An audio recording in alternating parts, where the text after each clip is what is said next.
성경 말씀 누가복음 2장 1절에서 7절 말씀입니다. 누가복음 2장 1절에서 7절 말씀 저와 여러분이 교독하도록 하겠습니다.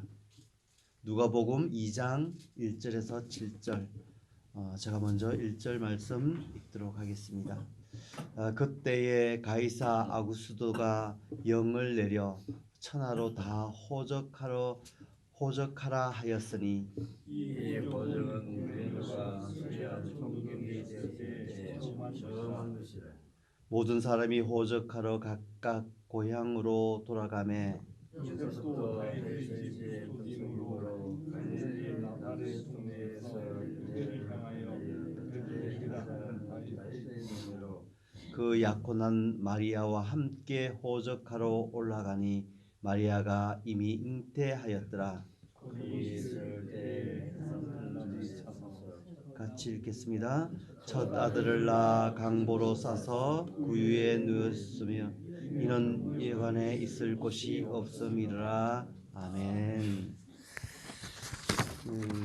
누가복음의 이 대필자라고 할 수 있는 누가는 이 자신이 이게 기록하는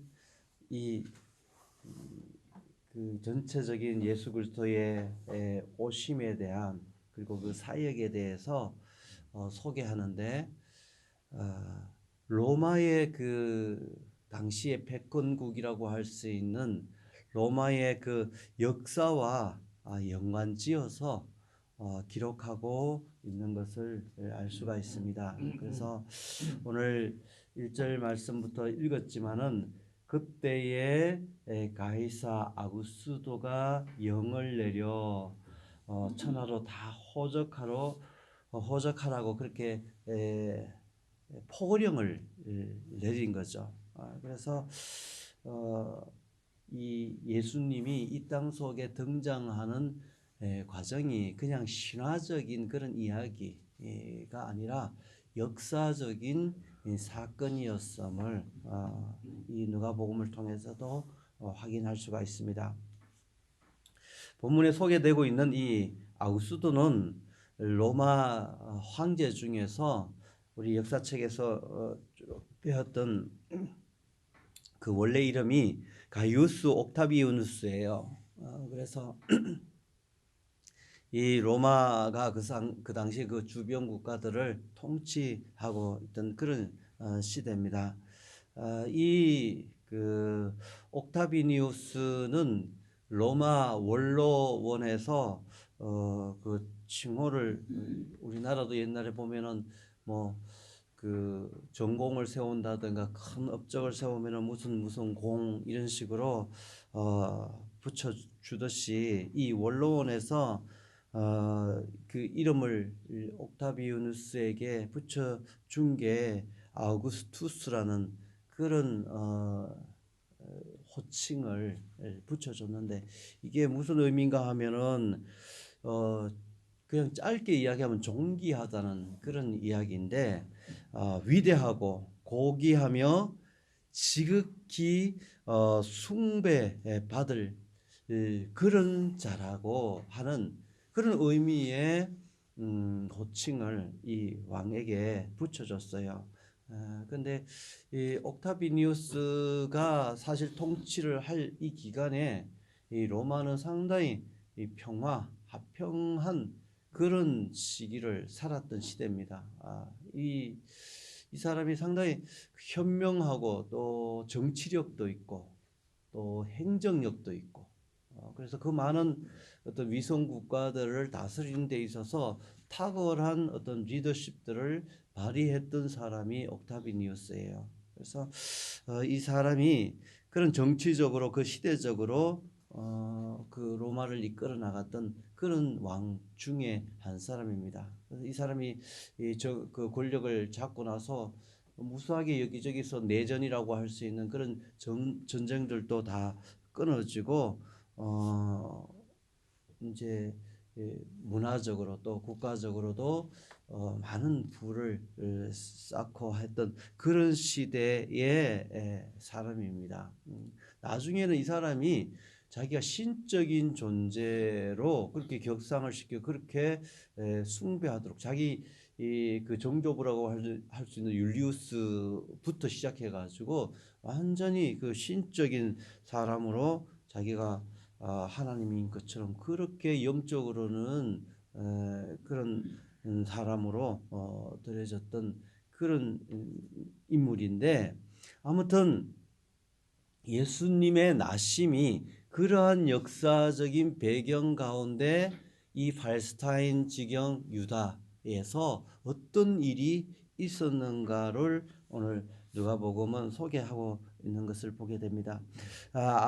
이 아구스토가 이 포고령을 내려가지고 인구 조사를 하도록 한 이유는 뭐 저희들이 생각해도 간단하게 알 수 있는데, 그러니까 현명한 행정가라는 것이 이런 것인데, 숫자가 이 사람이 권력을 잡았을 때 다 그냥 그 어떤 그 잘 정돈되지 않은 그런 형태의 힘으로 그냥 무작정 누르고 그렇게 하는 형태였는데, 이 인구 조사를 해가지고 이 세금을 거두는 거, 그리고 군대를 징집하는 것, 이것들을 원활하게 하기 위해서 이렇게 인구 조사를 시켰던 거죠. 물론 이제 위성에 있는 이 유대라든가 이런 나라 사람들을 징집해서 군대로 쓰고 그러지는 않았어요. 이 한 이유는 이제 세금을 원활하게 거두기 위한 그런 목적을 가지고 이 사람이 인구 조사를 할 수 있도록 포고령을 내렸어요. 근데 이 옥타비니우스가 그 또 한 가지 현명하다 하는 것은 그 식민 국가를 다스리면서 그 나라 문화라든가 전통이라든가 이런 것들은 그 나름대로 다 할 수 있도록 그렇게 하다 보니까 별 무리 없이 그 나라를 제국을 다스릴 수 있는 그런 역량이 있었던 것입니다. 아무튼 이러한 역사적인 사건 속에 그런 내력 속에 지금 이 요셉 마리아도 그 인구 조사에 동참하기 위해서 베들레헴으로 갔던 거예요. 근데 그 자기 고향으로 가는 이 전통, 이것은 유대 땅에 있는 거예요. 그러니까 이스라엘 사람들은 이 인구 조사 그 호적을 하는 데 있어서는 자기 고향으로 다 돌아가도록 한 게, 로마는 안 그랬어요. 로마는 안 그랬는데 이 팔레스타인 유대 이 이스라엘은 그러한 전통 속에서 이 요셉도 마리아를 데리고 자기 이 조상들의 고향이라고 할 수 있는 베들레헴으로 들어갔던 것입니다. 이러한 그 역사적인 내용 속에서 들어가게 된 이 사건을 그 누가가 기록하고 있는데 4절 5절 보면은 이렇게 이야기합니다. 요셉도 다윗의 집 족속이므로 갈릴리 나사렛 동네에서 유대를 향하여 베들레헴이라 하는 다윗의 동네로 그 약혼한 마리아와 함께 호적하러 올라가니 마리아가 이미 잉태하였더라 기록하고 있는데, 지금 요셉이 살고 있는 곳은 나사렛입니다. 그러면 수리아 지역에 있는, 그러면 지금의 수리아 그렇다면 지금 시리아죠. 시리아 그 지역에서 이 유대 베들레헴까지 오려고 하면은 이게 보통 거리가 아니에요. 그냥 뭐 10km, 20km가 아니라 기록을 보면은 144km 또 혹은 154km 이게 돌아서 이렇게 오는 그 거리이기 때문에 그렇게 기록해요. 그걸 임신한 아내를 데리고 온다는 것은 이게 보통 일이 아닌데, 그래도 이 사람들의 전통에 의해서 자기 아내 약혼녀라고 하는데, 정혼했다고 할 때 유대에서는 정혼했다고 하고 약혼했다고 할 때 우리가 생각하는 그런 약혼의 개념이 아니라 이거는 결혼한 거예요. 결혼한 건데 한 1년 동안 그 결혼한 여인을 데려오는 절차가 있어서 그런 거예요. 그래서 자기 집을 준비하고 그래 1년간 자기 집으로 데려오는 그 과정이 있어서 그런 거지. 이 약혼했다고 하는 것이 그냥 우리가 어릴 때 보면 약혼하고 결혼하고 그런 개념의 약혼이 아니라 이미 결혼을 한 겁니다. 결혼을 했는데 오늘 호적하러 간다 그러니까 자기 아내 되는 마리아를 데리고 갔어요. 근데 왜 데려갔는지는 성경은 그것은 이야기하고 있지 않습니다. 그런데 아마도 추측하건대 그 속에 아내 혼자 두기에는 지금 상태도 여러 가지 말이 될 수 있는 그런 상태에 있는 상황이라서 아마 그 때가 그 잉태되어서 그런 상황 속에서도 이 아내를 데려갈 수밖에 없지 않았나 그렇게 이제 성경학자들은 보는 겁니다. 그래서 아무튼 이 베들레헴이라는 곳에 데리고 함께 호적하러 올라가는 장면을 우리가 익히 잘 알고 있듯이 보는 건데 우리가 여기서 그 유명한 그 예언의 말씀이 있잖아요. 미가서에 미가 5장 2절에 보면은 베들레헴 에브라다야 너는 유다 족속 중에 작을지라도 이스라엘을 다스릴 자가 내게로 나올 것이라. 그의 근본은 상고의 영원에 있느니라. 이 미가 선지자를 통해서 이미 그 예언한 그 중에 있었던 내용이 지금 현실로 그게 이루어지는 거예요. 이 말씀을 이렇게 보면은 다시 말해서 하나님의 역사가 아까 이야기했듯이 옥타비니우스 그 로마의 패권의 그 인간적인 역사 속으로 돌아오는 겁니다.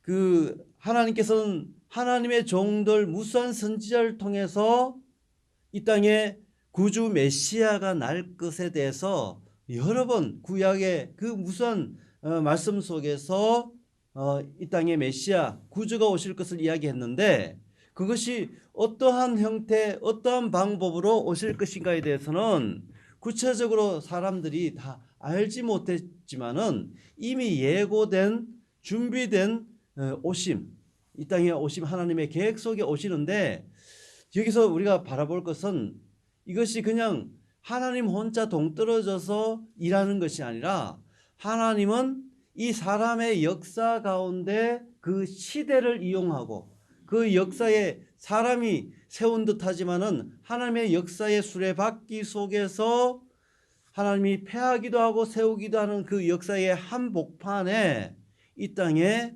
메시아로 구주로 오셨다는 사실이에요. 그래서 저희들이 이 말씀을 뭐 여러 각도 속에서 우리가 이 말씀을 너무 잘 알고 있는데 오늘 이 아침에 생각하는 것은 다시 한번 생각하는 것은 하나님이 그냥 저 남과 북의 저러한 상황 또 우리 주변 국가 속에서 중국이라는 나라가 있고 러시아라는 나라가 있고 이 주변의 열강들의 이런 상황 속에 어떤 대통령을 세운다든가 아니면 그 나라의 지도자를 세우고 또 실각되어서 폐하여지고 이런 모든 과정 속에서 하나님의 운행하심, 경영하심이 있다는 거예요.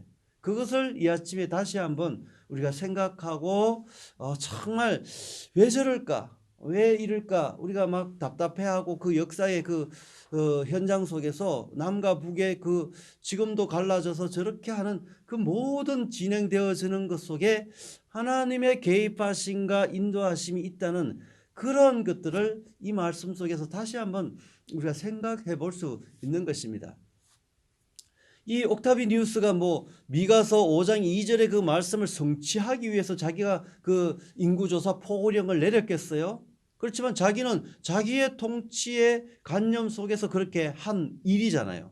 그런데 하나님은 하나님의 역사의 그 운행하심 속에 그것들 속에 들어옴으로 인해 가지고 하나님이 이 속에 이것을 보고 계시고 인도하고 계시고 여전히 그 주인 되심을 이 말씀 속에서 우리가 바라볼 수 있다는 겁니다. 그래서 이 요셉과 마리아가 이 갈릴리에서 다윗의 집으로 이야기되는 그 에브라다야.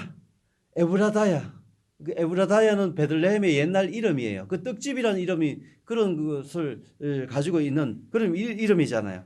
그 동네로 들어갈 수 있었던 것은 이러한 역사적인 배경, 하나님의 전체적인 운행하심 속에 그 중심부에 메시아 구주가 오시도록 했다는 그 사실을 우리가 이 아침에 보면서 하나님 왜 통치자 대통령이 저런 사람이 내 마음에 들 수도 있고 안 들 수도 있고 우리 주변 국가는 왜 그런 상황 속에서 저런 쉽게 말해서 대통령이 나오고 저런 지도자가 나와가지고 중국 땅도 그렇잖아요. 한껏 복음의 그 선교가 열려 있었어. 이 우즈베키 중앙아시아 지역도 마찬가지고 한때 복음을 마음대로 전할 수 있는 기회가 있는 반면에 저도 아프가니스탄에 들어가서 그 전쟁 발발 이후에 그 복음을 전하는 그런 기회들을 가질 수 있었었는데 뭐 대학이든 정부 기관이든 뭐 웰컴이에요. 웰컴.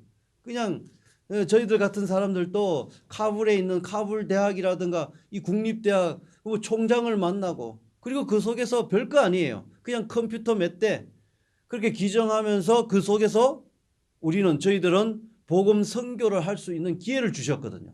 대학생 사역을 했으니까. 거기에 있는 젊은이들을 복음 전하고 제자화하고 이런 일들을 할 수 있는 기회가 주어졌는데 이게 한시적인 거예요. 한 30년 만에 그게 문이 완전히 닫혀버렸어요. 그런데 모르는 겁니다.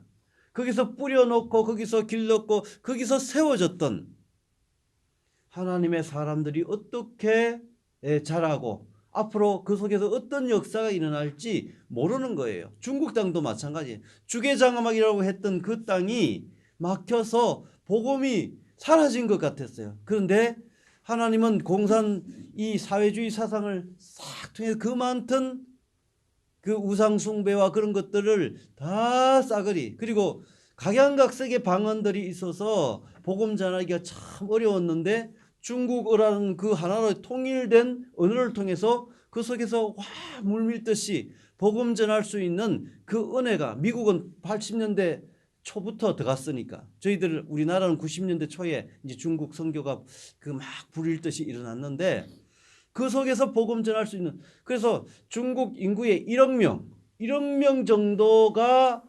크리스천들이에요. 그렇게 되니까 공산 당원들이 한 1억 명 정도 되거든요. 그러니까 이 시진핑 정부 자체가 위협을 받는 거예요.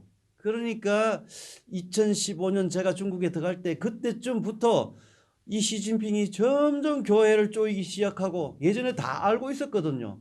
뭐 암호를 쓰고 우리가 그 조심조심 하면서 하지만은 다 저 사람들 선교사라는 거 알고 뭐 영어 미국에서 영어 교수로 와가지고 학교에서 가리키고 막 그렇게 하는 사람들 다 선교사였거든요. 그런 일들이 있는 것 속에서 되어졌던 모든 제가 이렇게 장하게 말씀드린 것은 그 역사의 현장마다 하나님이 붙들고 계시다. 평양에도 지금 저런 상태 속에서도 평양과기대 속에 미국 출신, 한국 출신 교수님들은 그 여전히 평양과기대에서 그것을 가리키고 있고 컴퓨터도 그 주변에 학원처럼 가리키고 있고 안경점도 있고 별의별 그 역사의 속에 여러분들도 알다시피 우리 저기 토론토의 임현수 목사님 그 토론토 컨빅교회 저도 그 교회에 있었지만은 3년 동안 들어가서 잡혀서 그 종신형을 받고 그렇게 살다 지금 한국 와 있거든. 지금 울진에 와 있는데 그게 저 어떤 교회 지금 은퇴 나이가 이제 은퇴 나이인데 벌써 와가지고 은퇴해서 이 한국 땅 속에 이제 강연도 하고 다니시고 계신데 그분의 그 간증과 그 사역의 이야기들을 들어보면은 여전히 그 속에서 하나님은 역사하시고 기도하는 사람이 있고 인도하고 계시다는 겁니다. 하나님께서는 이 역사의 현장 속에 하나님이 주인 되시고 그리고 여전히 그것을 그 속에서 하나님은 하나님의 일들을 해 나가고 있다는 것을 이 2000년 전 이 구주가 이 땅에 오실 때 그때뿐만 아니라 지금도 그렇게 역사하고 있다는 것을 우리가 바라볼 수 있는 것입니다. 이 속에서 이 말씀을 우리가 오늘 아침에 보고 마지막으로 6절 7절 한번 읽어봤으면 좋겠는데 거기 있을 그때에 해사한 날이 차서 첫 아들을 낳아 강보로 싸서 구유에 뉘었으니 이는 여관이 있을 곳이 없었습니다. 한 가지 여기서 우리 보는 것은 세상은 그 구주에 대해서 웰컴하지 않는다는 거예요. 환영하지 않는다는 거예요. 이 사단은 구주가 이 땅에 오심에 대해서 결코 환영하지 않는다는 것을 이 첫 크리스마스 예수님의 오심 속에서도 우리가 다시 한번 확인하면서 복음이 들어가는 것에 늘 반대 세력들이 그것을 막고 선다는 것, 이것은 복음의 원리입니다. 그렇기 때문에 뭐 중국이, 아프가니스탄이, 중동이 그 모슬렘 국가도 그렇고 북한도 그렇고 저렇게 하는 건 당연한 것뿐만 아니라 우리가 사는 이 사회 자체도 늘 끊임없이 예수 그리스도를 끄집어 내리려고 하는 시도와 방해 공작들은 늘 있다는 겁니다. 다른 건 다 괜찮아요. 그냥 하나님 다 인정해. 그냥 자기들이 생각하는 저 절대자 그 어떤 그런 신에 대한 것은 뭐 하나님이 됐든 무슨 이름이 됐든 자기 나름대로 이름을 붙여서 그 부분에 대해서는 인정하는데 핏값으로 사셔서 죽을 수밖에 없는 저희들을 하나님의 백성으로 삼는 그 구주 되신 예수, 그것은 인정하지 않으려고 하는 것이 이 시대의 악한 사단의 계략입니다. 그것은 에덴 이후에 지금까지 끊임없이 그렇게 진행되어 왔다는 것. 지금도 마찬가지잖아요. 여관, 그 사관이라고 하는 것이 여관인데 그 속에서 방도 없고 뭐도 없지만은 그래도 산모가 아기를 놓고 하는데 그 방 하나 내줄 그 양보할 그런 사람이 없었다는 거잖아요. 그래서 말 구유에 여물통에 그게 이렇게 그 아기를 이렇게 잘 싸서 놓도록 잘 돼 있는 그런 곳이니까 거기에 누울 수밖에 없었던 그 사실들을 오늘 이 아침에 다시 한번 묵상하며 세상은 예수 그리스도가 가는 곳 속에 꼭 방해 공작을 하고 그것을 가로막고 어떻게든지 그 복음에 하나님의 크고 놀라우신 구원의 계획을 없애버리고 그리고 사단의 세상 사람들 그 속에 그냥 젖어 살도록 안내한다는 것, 그것들을 이 아침에 우리가 생각하면서 하나님 이 땅 가운데 이 역사 가운데 주인 되신 우리 하나님을 찬송합니다. 정말 예수 그리스도를 대적하는 이것들이 이 사람들이 개인적인 성향 때문에 그런 것이 아니라 근본적으로 예수 그리스도 메시아를 거부하는 이 악한 그 부패한 심령들의 태도임을 알고 하나님 저들이 알지 못하여서 죄를 짓사오니 주님 불쌍히 여겨 주십시오. 그렇게 기도하는 이 아침 되었으면 좋겠습니다. 같이 기도하겠습니다. 하나님 아버지, 주님께서 우리에게 자녀 삼아 주시고 정말 온전하신 주님의 뜻을 따라서 하나님 앞에 드려지는 산제물처럼 살고 싶습니다. 저희 한 사람 한 사람 이 가정이 드리는 기도 제목처럼 우리들도 동일하게 하나님 앞에 주님의 뜻을 따라서 살아가는, 그리고 주님의 큰 역사의 주인 되심을 찬송하는 복된 새날 되게 하여 주시옵소서. 예수님 이름으로 기도합니다. 아멘. 그 어린 주 예수 물자리 없어 그 귀하신 몸이 고요에 있네. 저 하늘 별들이 반짝이는데 그 어린 주 예수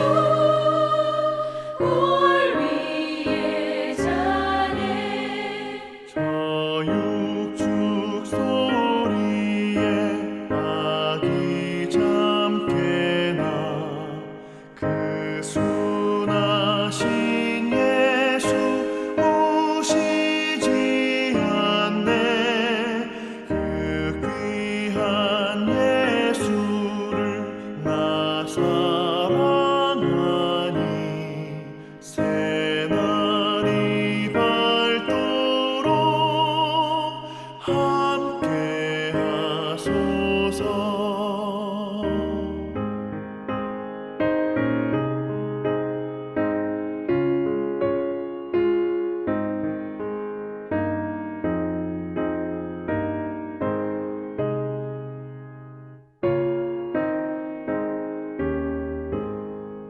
주